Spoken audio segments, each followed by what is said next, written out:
What up? It's Jimmy from odds.com. This is a clip from our big NBA show. To check out the entire show, hit the link at the bottom of the screen. It's available exclusively on odds.com. We got it all on this show. We got sides, totals, props. We move on to our final game on the card, 9:30 p.m. Eastern. Phoenix Suns, 11-8 on the year, 7-4 on the road, and New Orleans Pelicans, 7-12, 4-5 at home. Smoothie King Center in New Orleans, Louisiana. And let's see what we are dealing with here from a market standpoint. Phoenix opening up as 2.5-point favorites. There's a couple books at 2. There's a couple books at 3. Its total opened up at 223.5. It's dropped a half point. Suns pace last 5, 17th in the NBA, 99.07 possessions game. Pelicans pace last 5, first fastest at 103.90 possessions game. And I've talked a lot about how slow the pace is out of the bubble, but with no fans. And I don't remember, since I've been putting pace on last 5 pace on the top of my worksheet for each game, I've never seen the fastest team at 103.9, such a low pace before. The Suns have won 3 straight. The last 2 coming on the road at Dallas. They're coming off the 109-108 win with Devin Booker hitting the dagger with 1.5 seconds left. Booker finished with 24 points, 20 in the second half in 31 minutes. He stepped up in a big way. He's got the left hamstring issue. He's listed as probable to go. Chris Paul finished with a season-high 34 to go with 9 boards and 9 assists. Ayton, 10 points, 17 boards, 7th double-double in the past 8. Cameron Payne out with the foot injury. Abdul Nader, ankle questionable. Dario Saric out for this road trip. He might come back next Friday against the Pistons.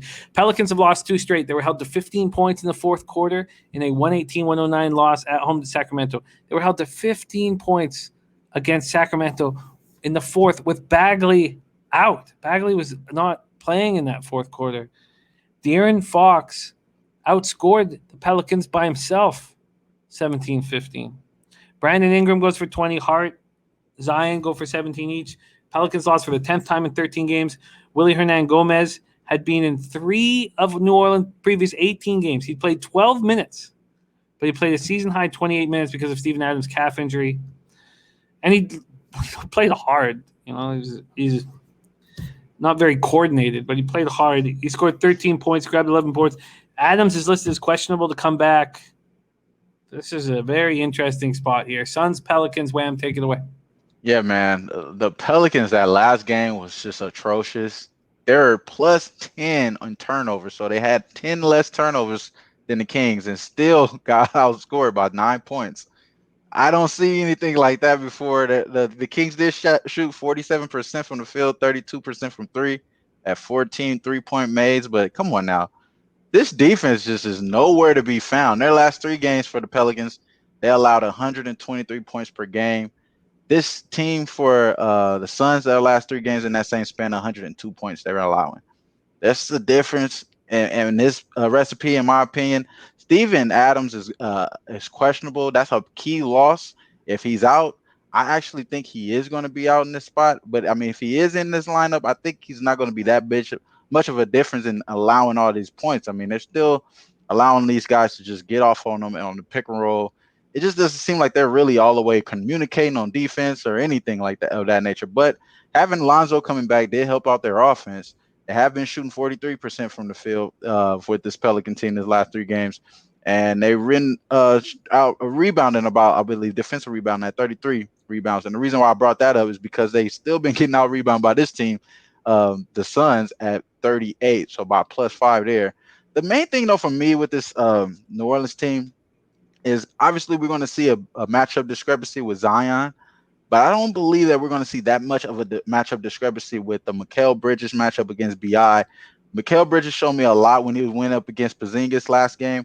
I loved him down later on down the line. I mean, as far as Porzingis was 5 feet away from the rim, and he still was able to contest and make him miss numerous of those easy shots that Porzingis was missing. And that just gave me an indication that he's going to be their lockdown fielder. When they needed a stop, they're going to throw Mikal Bridges out there. I like this matchup with BI, even though I don't believe he's going to stop him, I just don't believe BI is going to over any props in this game, in my opinion. And a lot of that has to do with these guys not making their free throws as well. They're the worst team in the league at free throw percentage, at 71% from free throws. I can't get it out. But 71% their last 3 games, so they're still doing it. They're still not making any shots. This team for the Phoenix Suns, they're at 87%. They're like the number 2 in the league in free throw percentage. So they're almost automatic up there. So these guys are getting really good with Chris Paul. Chris Paul coming off a great game, and that win. I love how everyone was excited. The first thing you seen out of Devin Booker's mouth, and I'm watching the game because I got money on it, was we got one more stop because they were at 1.5 seconds left. That's something I knew I'm backing these guys the next time around. I honestly, I just at that point alone, he sold me, bro. So not alone as far as the numbers are aligned for the Suns, it just seems like they're going to be the better squad here. They're going to play effort on defense. I want Cameron Payne in there to get some type of relief at the point guard, but I'm good with Carter coming off the bench, honestly. So I like the Suns here, and we're getting that short number. I think this is a good spot, and I think Booker will play well here because as far as the matchup for him, I mean, it is Lonzo, but I've seen him do Lonzo dirty before, so I'm going to go ahead and say Devin Booker goes off and eats. Yeah, I'm not willing to make a prop bet just because of the hamstring issue. Let's say the Suns are rolling, then there's no point in having them out there. And what happens if something goes wrong? And we also know so often when you have a hamstring injury and you come back from it, what happens next? You have a calf injury. Right. Because you're overcompensating or you know. But I get it. I think you're right. I mean, if it comes down, if there's 2 minutes left in this game, and it's a 1-point game, who do you want to have your money on? It's pretty simple. It's very simple. And you're getting -2 at -110 at FanDuel. That's the best number on the board. That makes a ton of sense to me. I think I will be tailing you, Wham. Yeah, Suns also in their last 5 meetings against this team covered the last 4. I mean, covered 4 of the last 5, covered 11 of the last 15 road games, 9 of the last 10 Southwest Division opponents.